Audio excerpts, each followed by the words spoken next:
Boa noite, queridos, graça e paz. Tanta coisa para falar que o tempo vai ficar pequeno, né? Mas, como o tempo nunca foi o nosso problema, nós temos 24 horas todo dia, então a gente não precisa se preocupar muito com o tempo, não é? E estamos falando de 42 anos, mas na verdade esses 42 anos está só com relação ao documento oficial da igreja, que só foi registrado no cartório. Mas essa igreja começou em 1969 como igreja, quando o presbitério a reconheceu.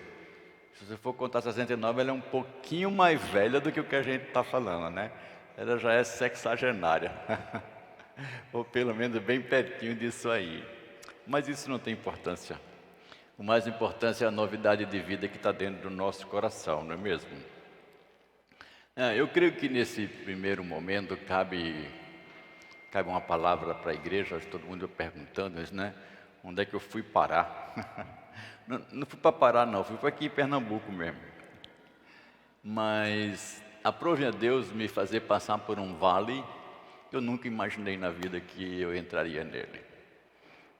E quando a gente está lá numa situação muito difícil, sem entender você mesmo, e você começa a descobrir algumas coisas que de alguma forma parece que a gente se acostumou no dia a dia, e esse se acostumar do dia a dia, ele às vezes é muito, muito perigoso. Eu e você vivemos no momento da humanidade onde nós somos sugados por fazer coisas. Quando não fazemos nada, nos sentimos ociosos, nos sentimos não produtivos, nós nos sentimos pessoas que não têm valor, porque não estamos produzindo, não estamos fazendo coisas. E de repente todo mundo se viu dentro de um apartamento ou de uma casa, fechado e querendo fazer coisa que normalmente fazia e não podia fazer. Quando eu soube que ia ter um isolamento, um lockdown, eu disse para minha esposa, para a Jamília, esse negócio vai ser a sopa no mel. Eu já tenho um livro rabiscado, tenho outro começado, e um terceiro vai sair 3 livros.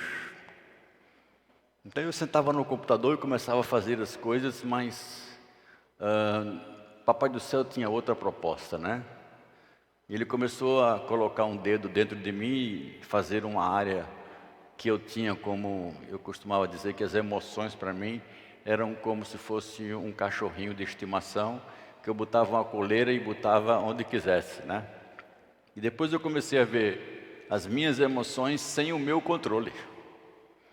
Eu não conseguia tirar um pensamento que vinha na cabeça, a angústia vinha e me tomava conta, e não adianta orar, não adianta ler a Bíblia, não adianta nada, aquilo foi tomando proporções maiores, eu fui começando a ficar assustado comigo mesmo, porque 64 anos eu nunca tinha visto a minha emoção naquele contato, conversando com uma médica do outro lado, ela calma, o isolamento provoca isso, tal, etc., mas isso chegou a um ponto, num nível tão forte diante de Deus, que eu disse, Senhor, olha, se a vida vai ser assim, é melhor o Senhor me levar.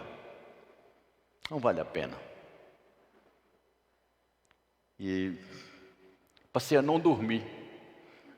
Até às 5 da manhã eu estava acordado, quando o sol aparecia, eu conseguia dormir 1, 2 horas.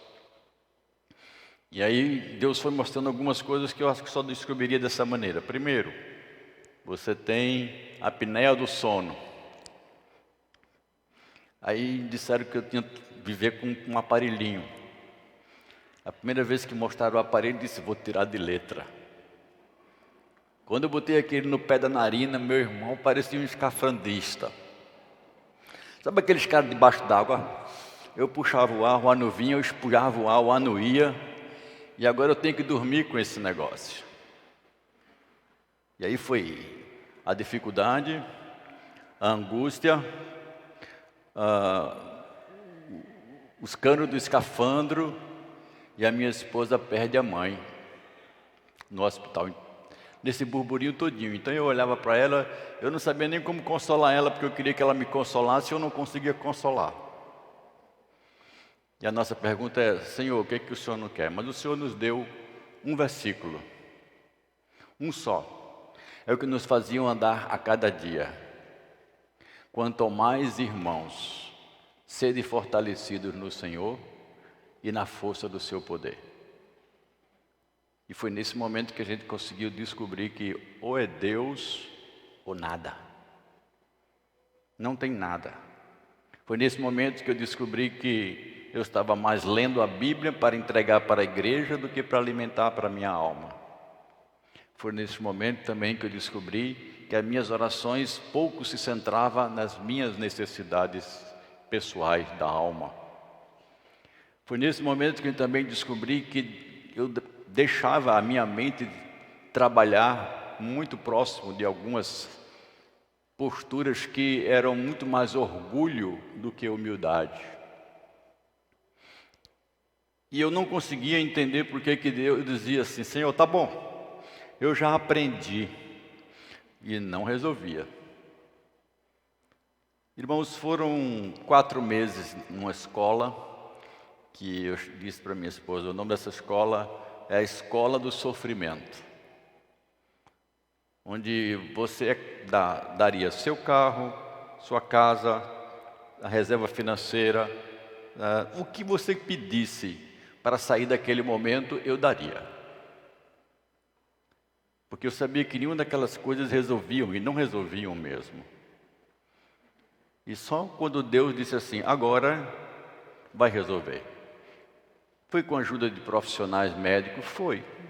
Eu não tenho nenhuma dificuldade de ver a graça de Deus vindo através de profissionais médicos e de remédio. Você quando está dor de dente, você não fica chateado quando vai para o dentista, ele vai lá, coloca várias coisas, e a gente não se lembra de quando saiu do dentista, dizia assim: glória a Deus, porque o Senhor permitiu a cura do meu dente. É um meio natural ou um meio artificial que a graça de Deus permitiu. E eu louvei muito a Deus por terem descoberto algumas drogas que no tempo lá atrás as pessoas não tinham. E como sofriam. E Deus me deu a oportunidade de poder entender um pouco mais essa dificuldade humana, né? E hoje eu olho para trás e digo assim: poxa vida, aquele ali é um, esse aqui é outro. Mas não havia outro meio, irmãos, de Deus ensinar o que Ele queria me ensinar se não fosse pela via do sofrimento. Meu assunto de hoje não é sofrimento, não. Meu assunto de hoje é algo que vale a pena a gente passar para pensar, para que não entre em sofrimento. Na verdade, provavelmente, eu poderia ter aprendido de uma outra maneira. Mas depois que você passa por aquela situação, você olha e diz: do jeito que eu estava, eu não ia aprender. E é por isso que você consegue entender muitas vezes o salmista Davi dizendo assim: foi-me bom no ter passado por muitas aflições. Mas durante aquele momento, olha, é difícil. É muito difícil. No começo do século XX, na cidade de Garanhuns, morava um médico chamado William Butler. Esse homem, além de médico, também era pastor, pregador do Evangelho. E o líder católico da cidade proibiu todos os católicos de venderem coisas para ele ou comprarem qualquer coisa. A esposa dele criava ou cuidava, plantava orquídeas e procurava vender para tirar algum sustento. E ele, como médico, o pároco da cidade, disse que ninguém era para ir. Até que um dia houve uma verdadeira epidemia de febre amarela. E os religiosos, o bispo de Garanhuns saíram, os outros padres saíram, e esse padre que tinha ordenado o Dr. Butler não poder comprar nem ninguém vender para ele, ele contraiu febre amarela. E o Dr. Butler reuniu a igreja, que era pequena, um pastor presbiteriano. Ele reuniu a igreja e fez uma palavra ousada, muito ousada para a igreja. Ele disse: irmãos, esta enfermidade veio ou sobreveio a essa cidade não para a morte do povo de Deus. Ninguém da igreja vai morrer, mas nós vamos ajudar a cidade. O Dr. Butler montou um sistema de ajuda aos que contraíam aquela enfermidade que passava de uma forma mortal. E eu pude ver talvez um paralelo com essa questão da Covid-19, que todo mundo no começo fazia um verdadeiro propaganda de terror, covas sendo cavadas lado a lado. Hoje nós estamos vendo, hoje eu não sei mais o que é que está acontecendo, e hoje eu vejo médicos de renome da Marinha dos Estados Unidos, do Congresso, dizendo que foi feito um absurdo contra essa doença, que em todo o continente africano só morreram 0,00042, porque no continente africano se toma ivermectina normalmente. Só o Brasil teve mais mortes do que 1,4 bilhão de pessoas que moram no continente africano.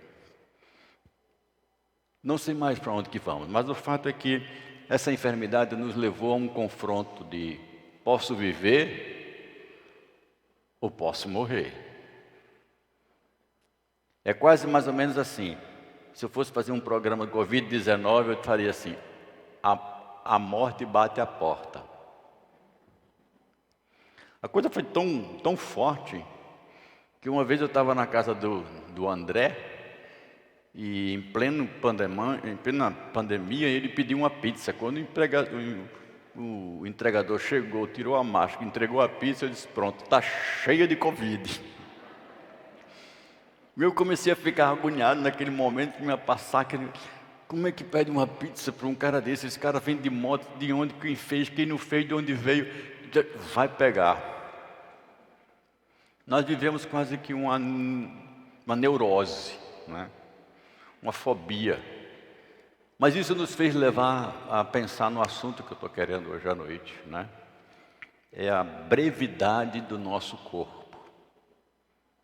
Essa realidade do físico que a Bíblia vive dizendo, a Bíblia vive ensinando isso, e parece que a gente não quer nem ouvir. Eu tinha um amigo, quando eu trabalhava na Companhia Elétrica do São Francisco, quando falava de morte, ele chegava na madeira e fazia assim, 3 vezes para não pegar. E tem gente que quando ouve falar em morte, diz: não, muda de assunto, muda de assunto, muda de assunto. Mas nós não podemos desassociar essa verdade da nossa estrutura física. É impossível.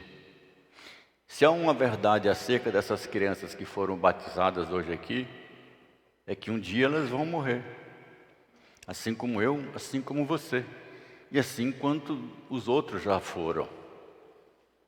Mas eu queria conversar com você num texto que o apóstolo Paulo escreveu, falando do grande tesouro que nós temos em vasos de barros. E de como essa verdade pode ser aplicada, como isso pode ser bem prático para nossos dias e bem particular para o momento que estamos vivendo. Paulo fala que nós temos Cristo em nós, uma verdade preciosa, um tesouro dentro de nós, e que esses crentes vivem pela fé, a fé em Cristo que nos amou e a si mesmo se entregou por nós. Mas eu quero que você abra em 2 Coríntios capítulo 5. 2 Coríntios capítulo 5, a partir do versículo 1.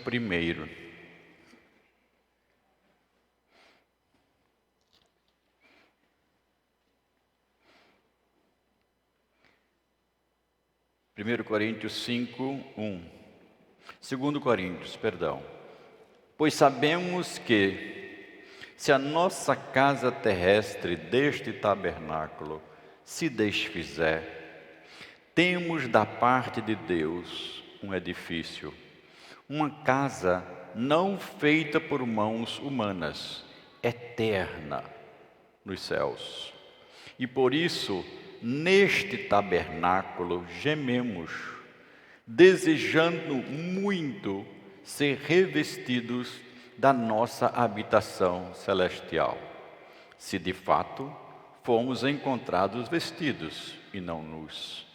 Pois nós, o que estamos nesse tabernáculo, gememos angustiados, não porque queremos ser despidos, mas revestidos, para que o mortal seja absolvido pela vida. Curve sua cabeça. Espírito Santo de Deus, presente aqui entre nós, que o Senhor nos dê graça, sabedoria e nos permita aplicar a Tua palavra nos nossos corações e que ela salte dessas páginas para a nossa mente e ali, ó Deus, marque, nos ensine, nos corrija, nos molde para a Tua glória. Em nome de Jesus, amém. Paulo frequentemente fazia um paralelo, irmãos, com as verdades do Antigo Testamento. Não era de se esperar coisa diferente. Na época do apóstolo Paulo não tinha Mateus, Marcos, Lucas, João, Atos, 1 Coríntios, Romanos, 2, não existiam esses livros.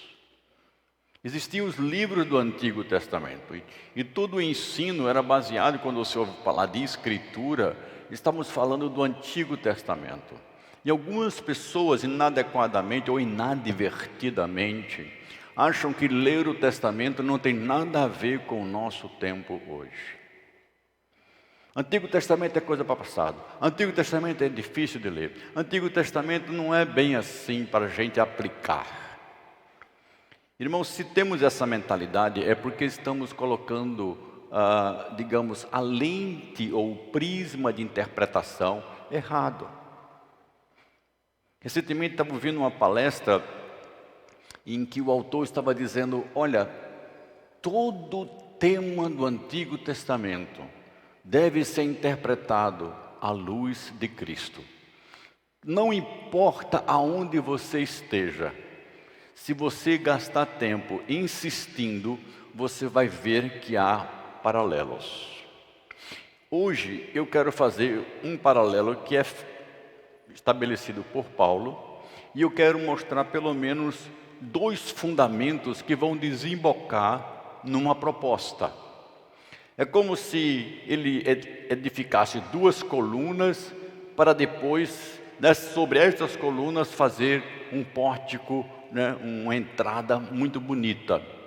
E Paulo está fazendo isso a partir da figura do tabernáculo. E ele usa o paralelo falando nosso tabernáculo. E ele está usando a estrutura do nosso corpo para comparar o nosso corpo com o tabernáculo do Antigo Testamento. Ora, queridos, é muito fácil você entender o que era o tabernáculo, a não ser que você ainda não esteja familiarizado com a leitura do Antigo Testamento. Quando Deus tirou o povo do Egito e o povo começou a caminhar no deserto, Deus deu a Moisés a ordem de construir um tabernáculo. Esse tabernáculo era construído de madeira de acácia, era construído de peles de animais e costurado à mão, e na verdade era uma grande barraca.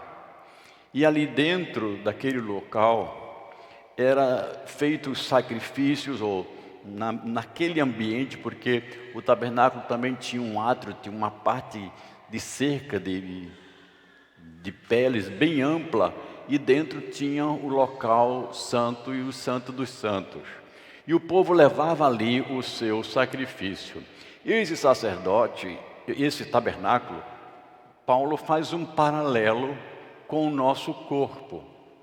Eu achei muito interessante porque o tabernáculo utilizado no Antigo Testamento era o símbolo do local da habitação de Deus. E alguns paralelos ou algumas ligações muito claras podem ser feitas, e não é o nosso foco, mas, por exemplo, todo o tabernáculo era feito dessa estrutura orgânica, de madeira e peles de animais e tecido. Nosso corpo também é 100% orgânico. No Antigo Testamento, Deus dizia, eu habito aí. No Novo Testamento, no nosso corpo, Deus está dizendo, eu habito também em vocês. Este local é o símbolo da minha presença. Agora, não existe um local santo. O local é santificado com a presença do povo de Deus. Então, há vários paralelos que podiam ser feitos, não é? Por exemplo, o fato desse tabernáculo ser feito dessas matérias orgânicas, montado e desmontável, ele tinha desgastes. Assim como o nosso corpo, nessas idas e vindas para um lado para o outro, ele também nesta vida se desgasta. Aquele tabernáculo também era consertado. As mulheres geralmente gostam de fazer uma recachutagem geral, né? Tira daqui, bota dali, né? Melhor aqui, melhor ali, a aparência tal, etc. Até hoje um fato interessante.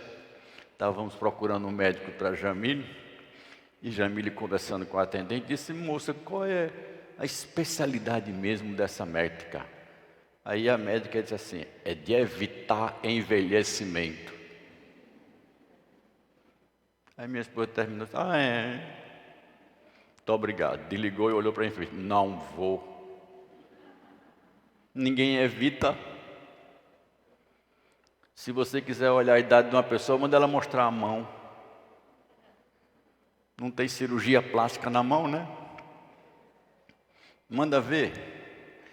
Irmãos, o envelhecimento você pode mudar a aparência, mas o fato está lá. Não tem como. Mas do jeito que o Antigo Testamento, o Antigo Tabernáculo se desgastava, nosso corpo se desgastava. Mas eu quero levantar os dois fundamentos, que eu acho que é esse que o apóstolo Paulo estava em mente quando trouxe esse texto para cá. Primeiro, irmãos, é que tudo aquilo que era usado no tabernáculo foi planejado por Deus, foi construído ou fabricado com um fim específico e não podia ser usado em outra finalidade. O nome disso é santidade. Os objetos do templo, do tabernáculo, não podiam ser usados. Os garfos do tabernáculo não podiam ser usados na casa do sacerdote. As tendas do tabernáculo não podiam ser usados para resolver um problema da tenda do sacerdote. E nós encontramos aqui um paralelo muito, muito importante. É que o ser humano foi criado por Deus com um propósito de ser para louvor da sua glória. Quando nós não conhecemos a vontade de Deus, nós buscamos a nossa própria vontade porque achamos que ela é boa. Afinal, há caminhos que o homem pensa ser bom, mas o final desses caminhos, como diz o capítulo 16 de Provérbios, são caminhos de morte. Então nós temos que entender que a santidade para o Senhor é essa dedicação. A palavra santidade envolve dois aspectos. O aspecto posicional que Cristo já nos deu, nós somos santos diante de Deus por meio de Cristo.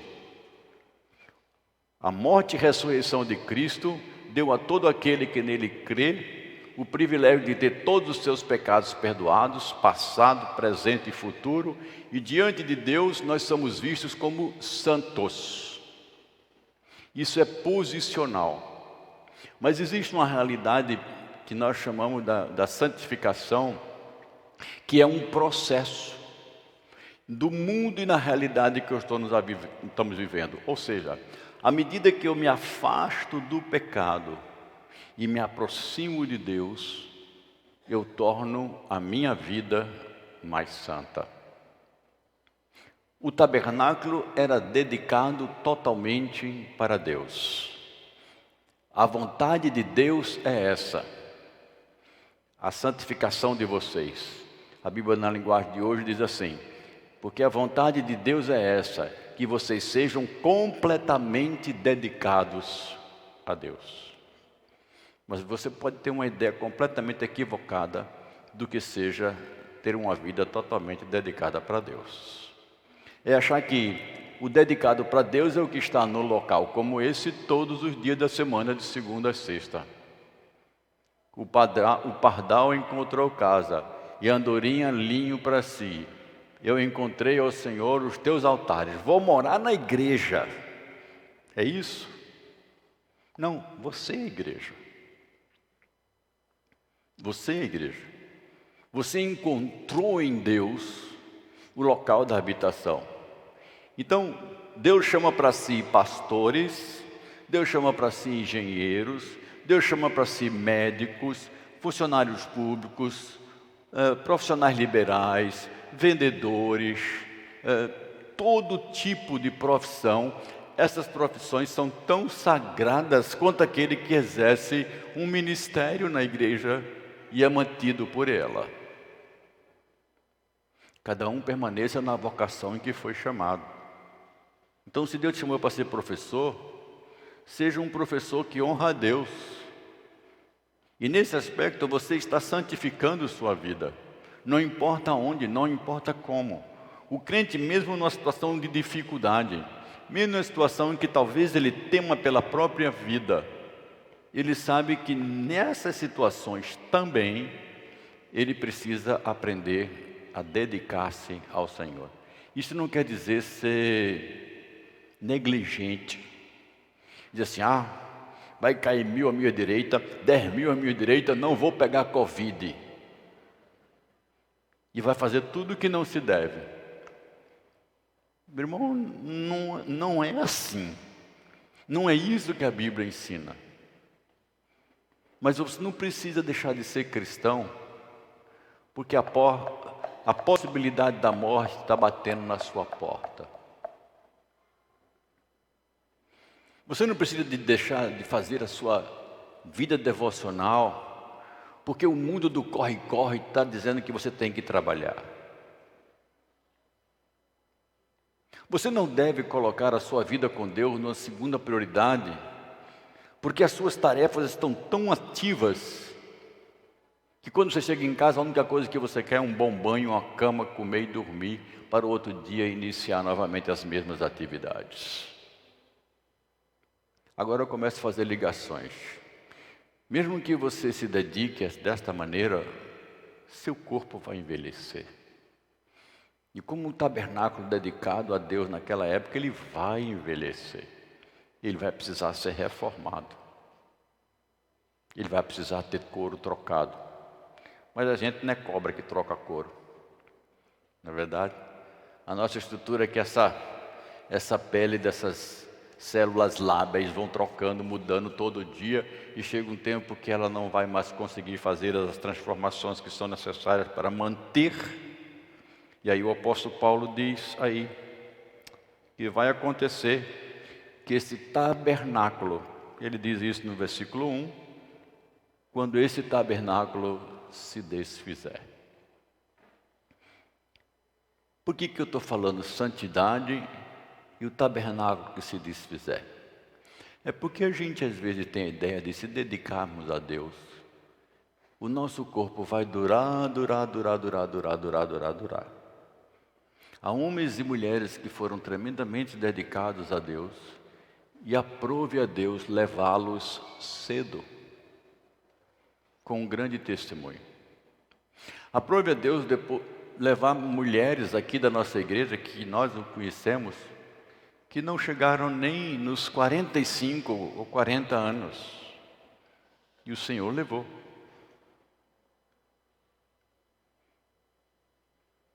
Não associe a permanência nesse tabernáculo, porque a sua vida é santa, com essa estrutura de a gente querer esticar até quando o o máximo que nós pudermos. Paulo está dizendo, olha, versículo 2, porque a nossa leve... Não, perdão, para versículo 2, ele diz, e por isso, nesse tabernáculo, gememos.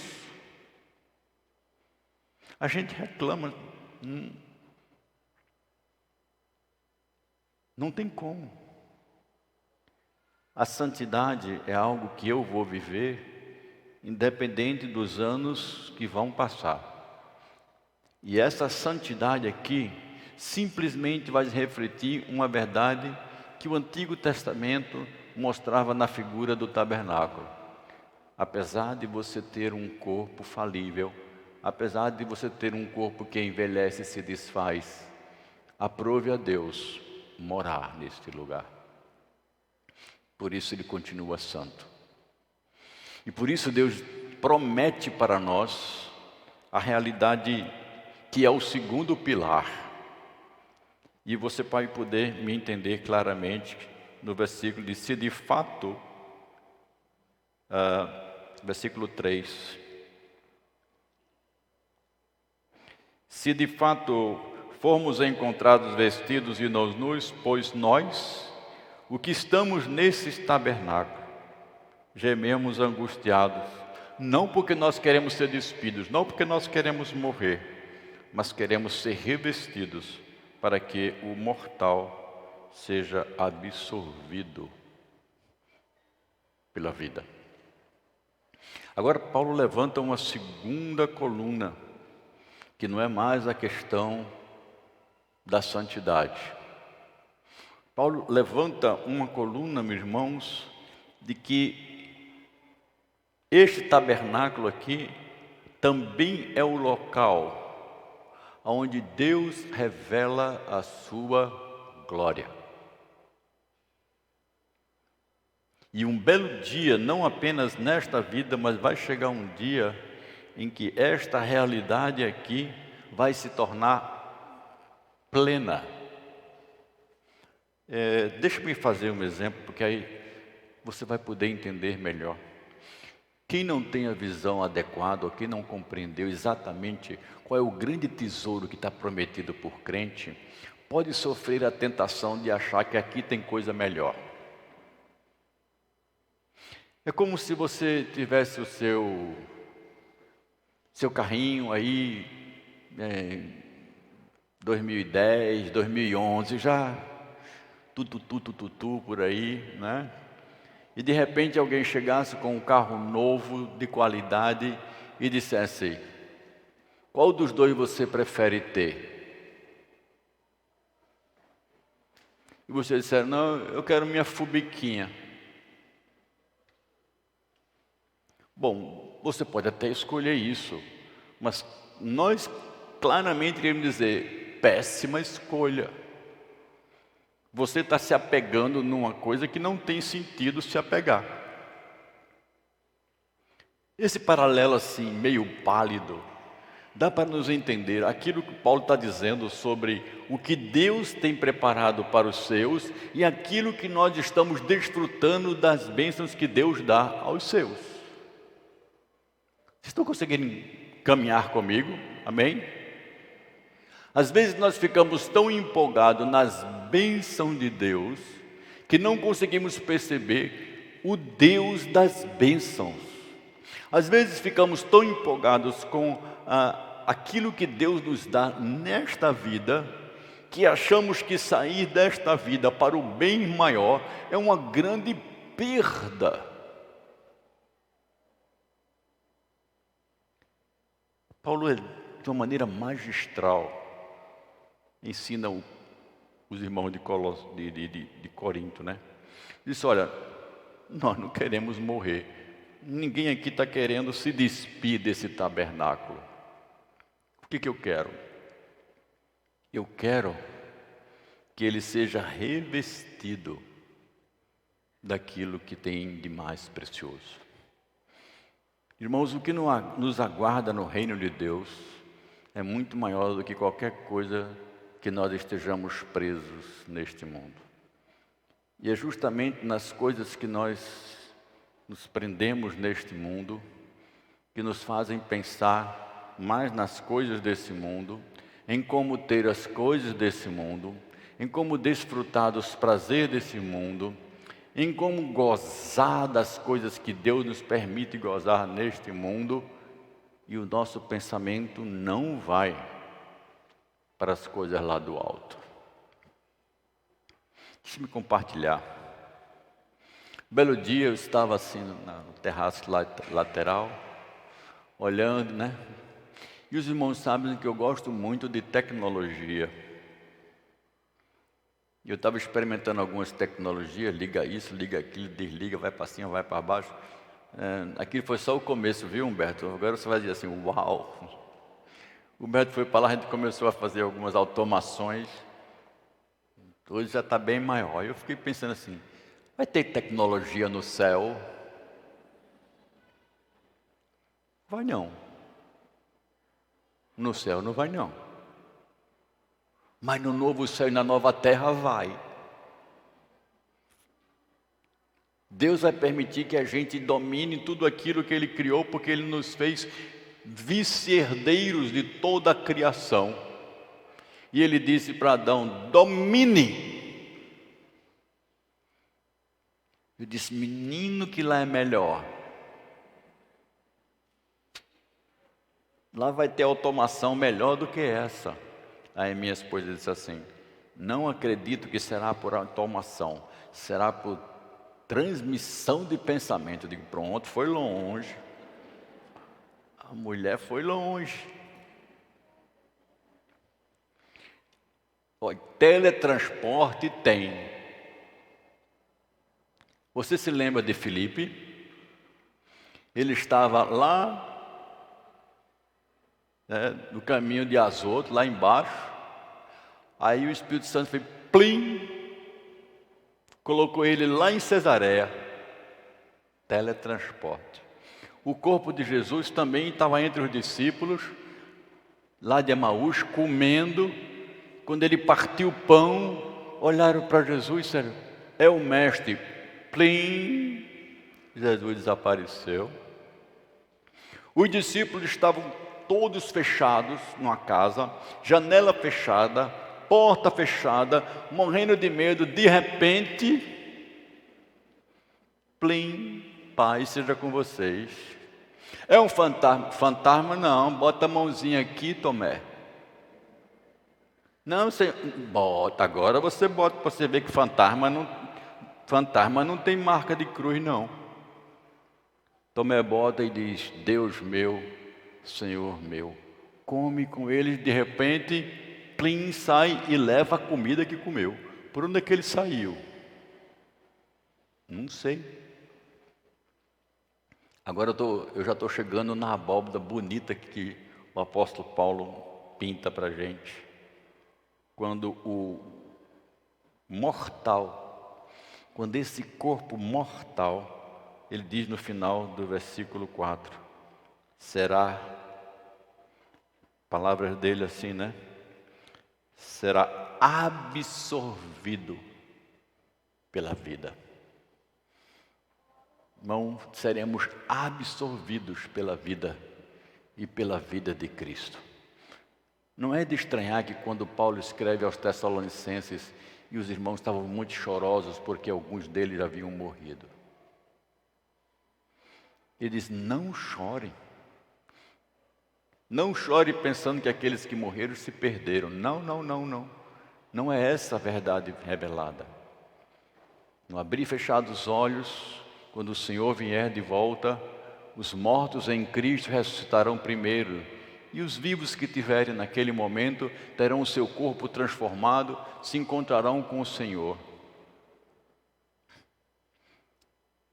E queridos, nessa abóboda, eu preciso ir com vocês ainda um pouquinho para terminar, de santidade, e nessa realidade de refletir a glória, à medida que o tempo vai passando, desejando ser absorvido pela vida que um dia vai acontecer.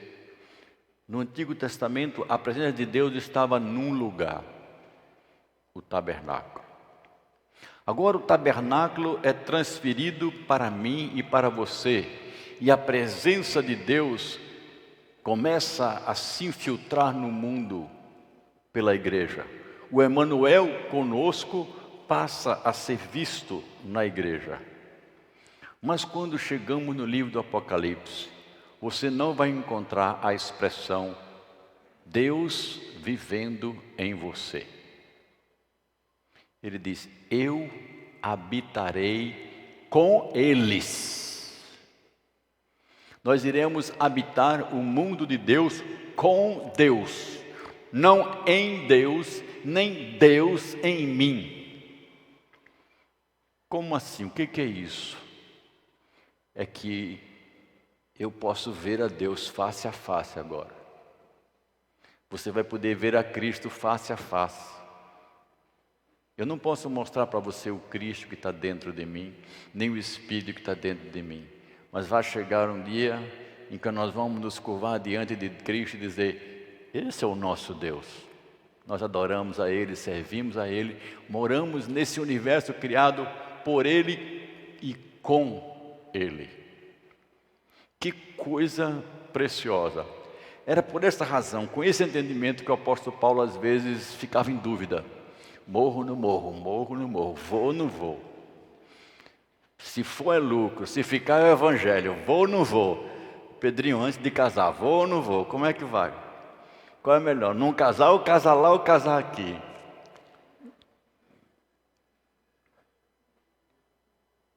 Irmãos, Paulo não está dizendo, deixe de ter qualquer vontade de coisas nesta vida. Isso seria ter vontade de morrer, isso é crise. Paulo está dizendo, não deixe que as coisas deste mundo te prendam. Não deixem que a facilidade que essa igreja tem de comprar tanto alimento suba no seu coração para você dizer assim, poxa, muito obrigado, Senhor, tenho muito. Não deixe que você fique satisfeito com dar graças pelo alimento, ou simplesmente deitar e orar a Deus, ou quando acordar. Não se dê por satisfeito por vir uma vez na igreja. Eu acho que a igreja de Cristo ora muito pouco, porque eu orava muito pouco também. E tirando por mim, eu posso tirar talvez pelos restos, porque eu tinha tempo para fazer e não fazia. Ocupava com outra coisa, com outro ativismo. Nós não estamos colocando a nossa mente pensando em valores que realmente são importantes ou não. Se não são, tudo bem. Paulo diz, olha, vai te encontrar nu. Mas se você realmente acredita que essas coisas têm valor, dê valor a elas. Não permita que qualquer coisa a atrapalhe. Eu não sou favorável, nem estou defendendo, nem antes, nem depois, nem muito menos agora, que você, se não tiver um momento de oração de 5h30 da manhã às 6, ou de 6h30 da manhã às 7, e esse horário tem que ser esse horário, se não for, peca. Não, não é isso que eu estou falando.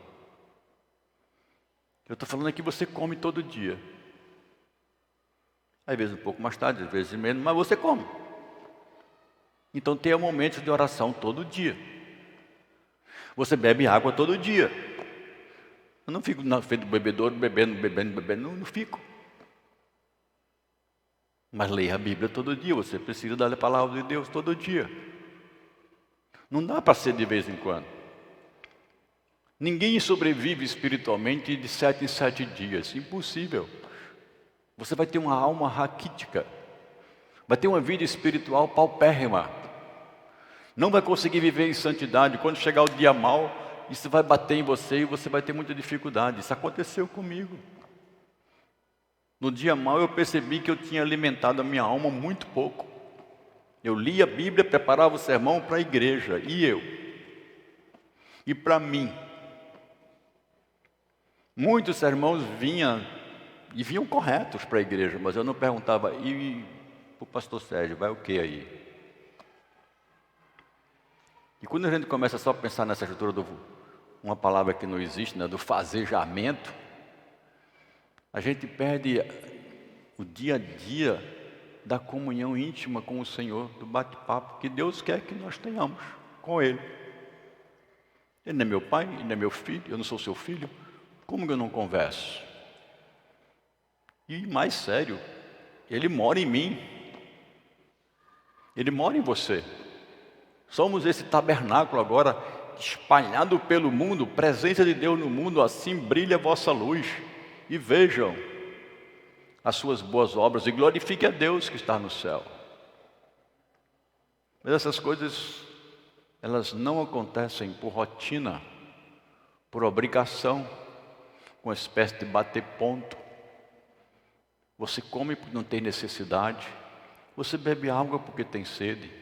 E muitas vezes você vai comer mesmo sem estar sem fome, porque você sabe, se não comer, você vai se prejudicar. A mesma coisa é espiritual.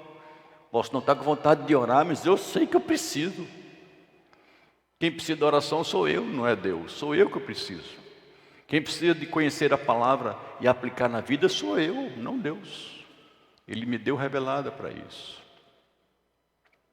2 portais muito bem construídos do corpo, como um tabernáculo local de Deus, em que eu tenho que trabalhar ele com santidade e dar todo o subsídio nesse desejo de ter a mente pensando nas coisas lá do alto. E aí, esse fecho. Um dia nós estaremos no novo céu, numa nova terra. Ninguém aqui vai andar nas nuvens na eternidade, viu? Aí que eu vou ficar lá no céu, vai ficar sozinho. Deus fará restaurar toda a sua perfeição original do Éden, não mais um Éden. E é por isso que eu disse de tecnologia. Deus desce uma cidade perfeita do céu, com tudo pronto. E diz: eis o tabernáculo de Deus entre os homens. Deus será a sua luz, não precisa mais de sol, não precisa mais de lua, porque a luz de Cristo brilha. Selfie já era. Não precisamos de mais nada. Irmãos, pense num Cristo tão resplandecente que eu não preciso mais de luz. De tão resplandecente, de tão lindo, de tão belo o Senhor é. Comece a trazer na sua mente as verdades da Bíblia, comece a ler de como Cristo será revelado na sua glória e você vai estar lá. Encha-se disso, almeje isso, busque isso, molde-se para isso. Bondoso e amado Deus, Pai Santo, obrigado por tantas coisas reveladas na Tua Palavra acerca de nós e acerca da gloriosa revelação de Cristo, nosso Deus, sentado de glória e coberto de glória e majestade. Nós temos talvez na mente aquele Cristo só da face humana, sofrido, rejeitado, cuspido, esbofeteado.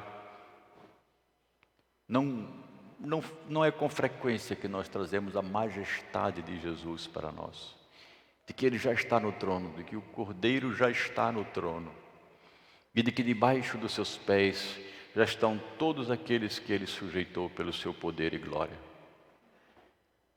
E que um dia Ele nos chamará para estarmos com Ele nesta glória.